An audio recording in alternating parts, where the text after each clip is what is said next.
तमाम कयासों के बीच झारखंड में नई सरकार का शपथ ग्रहण हो गया। झारखंड टाइगर के नाम से चर्चित चंपई सोरेन ने मुख्यमंत्री पद की शपथ ली। अब उन्हें बहुमत साबित करना है। मंत्रियों के नाम पर अटकलें लग रही है तो विधायकों को एकजुट रखने की चुनौती भी है। क्या है विधानसभा का गणित, वो हम आपको बताएंगे। साथ ही जानेंगे चंपई सोरेन ने क्या बताई सरकार की प्राथमिकता और संघर्ष से कैसे सत्ता के शिखर तक पहुंचे चंपई सोरेन।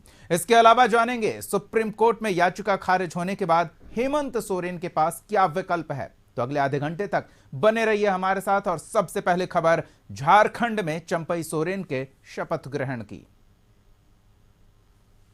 सोरेन के शपथ ग्रहण के साथ ही झारखंड का सियासी संकट खत्म हो गया। राज्यपाल सीपी राधाकृष्णन ने चंपई सोरेन को शपथ दिलाई और बहुमत साबित करने को कहा। चंपई सोरेन के साथ दो और मंत्रियों ने शपथ ली, कांग्रेस के आलमगीर आलम और राष्ट्रीय जनता दल के सत्यानंद भोक्ता। शपथ लेने के बाद मुख्यमंत्री ने बताया कि उनकी प्राथमिकता क्या है। गठबंधन सरकार जो है हेमंत सोरेन के नेतृत्व में बुनियादी सवाल या बुनियादी शुरुआत में जो किया है, यहाँ का आदिवासी, यहाँ का मूलवासी सर्वांगीण विकास के लिए जो काम शुरू किया है हेमंत बाबू ने, उसी काम को हम लोग गति देना है और समय पर हम लोग पूरा करके यहाँ के झारखंड की जनता की जो आशा आकांक्षा, उस आशा के अनुरूप हम लोग काम करेंगे। सरकार तो बन गई है लेकिन संशय खत्म नहीं हुआ है, अभी बहुमत साबित करना बाकी है। वैसे आंकड़े के लिहाज से गठबंधन के पक्ष में है। झारखंड विधानसभा में विधायकों की संख्या 81 है, बहुमत का आंकड़ा 41 है। विधानसभा में जेएमएम सदस्यों की संख्या 29 है, तो वहीं सहयोगी दलों में कांग्रेस के 17 और आरजेडी के 1 विधायक है। इसके अलावा सीपीआई एमएल के 1 विधायक का समर्थन भी सरकार को हासिल है। ऐसे में सरकार के समर्थन में विधायकों की संख्या 48 होती है। इसके बावजूद मुख्यमंत्री तोड़फोड़ की आशंका जता रहे हैं। झारखंड प्रदेश बहुत सा उताल पुताल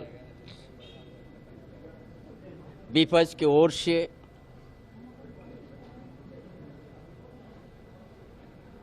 जो झूठ प्रचार आज झारखंड को अस्थिर करने का जो उन लोग का प्रयास रहा विपक्ष का, वो आज हमारा गठबंधन का शक्ति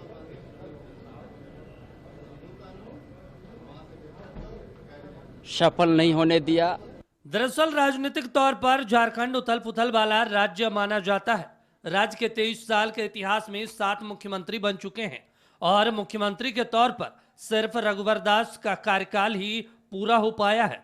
राज्य में 2 बार राष्ट्रपति शासन भी लग चुका है। राजनीतिक हालात कैसे रहे, इसका अंदाजा इससे भी लगाया जा सकता है कि 2006 में निर्दलीय विधायक मधु कोड़ा झारखंड के मुख्यमंत्री बने। शायद यही वजह है कि सत्ताधारी दल विधायकों को एकजुट रखने की कोशिश में जुटा हुआ है। दावा एकजुटता का किया जा रहा है और विपक्ष पर आरोप भी लगाया जा रहा है। और बहुत सारे राज्यों में अभी बिहार में हाल में आपने देखा बहुत सारी चीजें हुई, तो इसके लिए सभी लोग सुरक्षित रहना चाहते हैं, क्योंकि एन केन प्रकार डरा धमका के ब्लैकमेल करके तरह तरह से तिकड़म भिड़ाकर सरकारों को और जनता द्वारा चुनी हुई लोकप्रिय सरकारों को गिराकर सरकार बन रहे हैं हर जगह। इसलिए एहतियातन सब लोग अपने आप को सुरक्षित रखना चाहते हैं। माननीय विधायकगण वहाँ उपस्थित थे, उन लोगों ने वीडियो जारी किया। उस दिन गवर्नर हाउस के सामने बसों में भरकर 3-3 बसों में भर के सब तमाम विधायकगण आए थे। कुछ अस्वस्थ हैं जो बाहर हैं और बाकी 43 तो पहले ही थे, फिर 44 हो गए।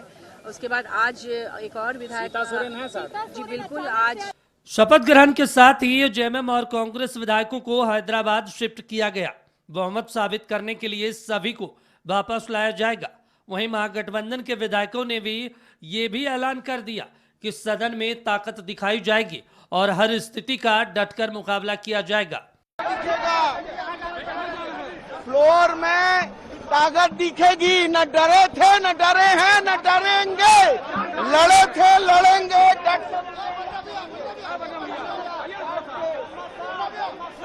के मुकाबला करेंगे।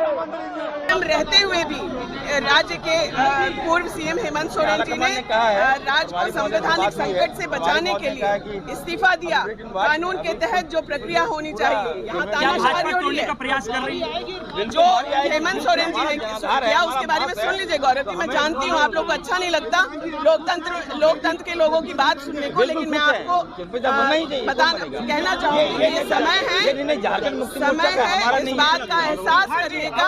हम लोग उनके साथ हैं। सावधान रहने के लिए, क्योंकि आपने देखा कि ये तो आला कमान को देखना है।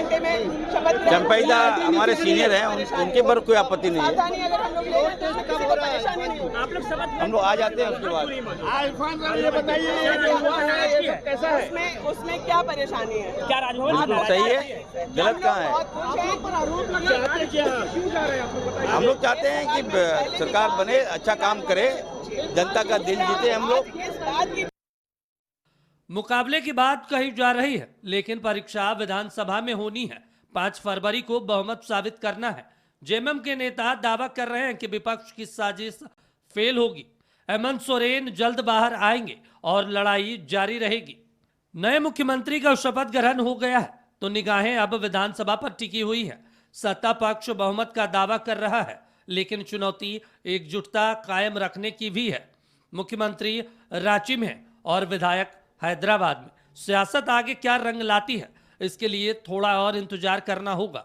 ब्यूरो रिपोर्ट, कशिश न्यूज। तो सरायकेला के जिलिंगगोड़ा गांव के रहने वाले चंपई सोरेन लंबे संघर्ष के बाद सत्ता के शिखर तक पहुंचे।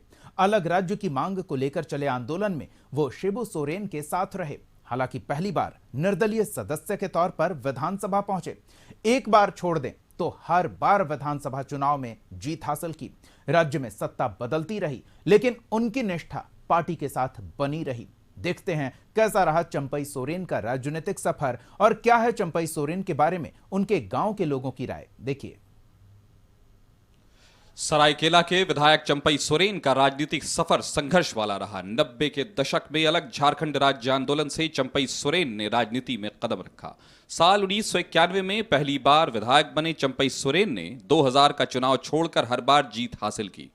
विधायक रहने के साथ ही वे पार्टी संगठन में महत्वपूर्ण पदों पर रहे। झारखंड आंदोलन के दौरान वे शिबू सोरेन के साथ रहे और झारखंड टाइगर के नाम से मशहूर हुए। गांव में खुशी के साथ साथ गम भी है, क्योंकि हेमंत सोरेन ईडी के गिरफ्त में है, तो उस हिसाब से थोड़ा गम में है। और साथ ही साथ खुशी भी है कि गांव के मंत्री जी अब मुख्यमंत्री पद संभालेंगे। जो हेमंत सोरेन के काम अधूरा है उसको पूरा करेंगे और साथ ही साथ पूरे झारखंड का विकास करेंगे। ये विपक्ष का वही काम है और ये जेएमएम का पहले से ही ज़मीन से जुड़े सब नेता है, तो अभी विकास होगा। जेएमएम सरकार ने जब से बना है विकास ही चल रहा है और आगे भी विकास होते रहे। एक नजर डालते हैं चंपई सोरेन के राजनीतिक सफर पर। 1991 में सरायकेला विधानसभा उपचुनाव में बतौर निर्दलीय उम्मीदवार जीत हासिल कर पहली बार विधायक बने। इसके बाद उन्होंने कभी पीछे मुड़कर नहीं देखा। 1995 में जेएमएम उम्मीदवार के रूप में दूसरी बार विधानसभा पहुंचे। 2000 के विधानसभा चुनाव में चंपई सोरेन की हार हुई, लेकिन 2005 के चुनाव में एक बार फिर जीत दर्ज की। इसके बाद 2009 और 2014 के विधानसभा चुनाव में भी जेएमएम उम्मीदवार के रूप में जीत दर्ज की। 2019 के विधानसभा चुनाव में चंपई सोरेन ने 16,000 वोटों के बड़े अंतर से जीत दर्ज की। चंपई सोरेन जेएमएम में केंद्रीय उपाध्यक्ष और महासचिव जैसे पद पर रहे। वे ट्रेड यूनियन के नेता भी रहे हैं।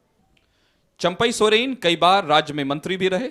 2010 में पहली बार अर्जुन मुंडा के नेतृत्व वाली बीजेपी जेएमएम सरकार में चंपई सोरेन मंत्री बने।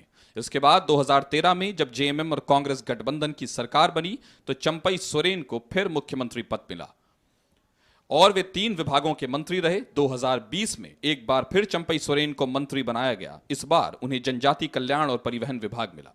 चंपई सोरेन के मुख्यमंत्री बनने पर गांव में खुशी का माहौल है। लोगों को उम्मीद है कि इलाके में विकास की रफ्तार तेज होगी और वे काम पूरे होंगे जिनकी लंबे समय से मांग हो रही है। उम्मीद रखेंगे हम लोग, वो बड़ा आदमी बन गए, हम लोग खुशी लगेगा, बहुत खुशी हो रहा है हम लोग गांव में, और हम लोग भी सब आदमी खुशी हो रहा है। मतलब बड़ा आदमी बन गया तो खुशी तो लगेगा ही। अच्छा हो रहा, इसीलिए हम लोग ठीक खुश में है। अभी खुश में है हम लोग। बन गया तो नदी का पानी हम विकास के लिए होना चाहिए। खेती बाड़ी करेंगे हम लोग, गरीब दुखी वही हम लोग। हाँ, बाहर में क्या काम करेगा, गाँव ही करेगा, चाष वास खेती बाड़ी करेगा।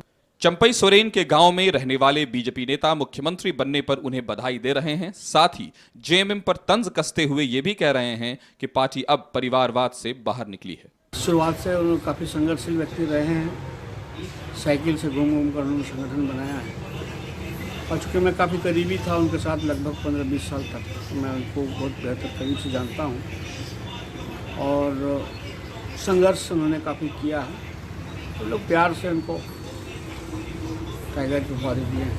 चंपई सोरेन संघर्ष से सत्ता के शिखर पर पहुंचे हैं। सामने लोकसभा चुनाव है और उनके सामने चुनौती है पार्टी को एकजुट रखने और गठबंधन को जीत दिलाने की।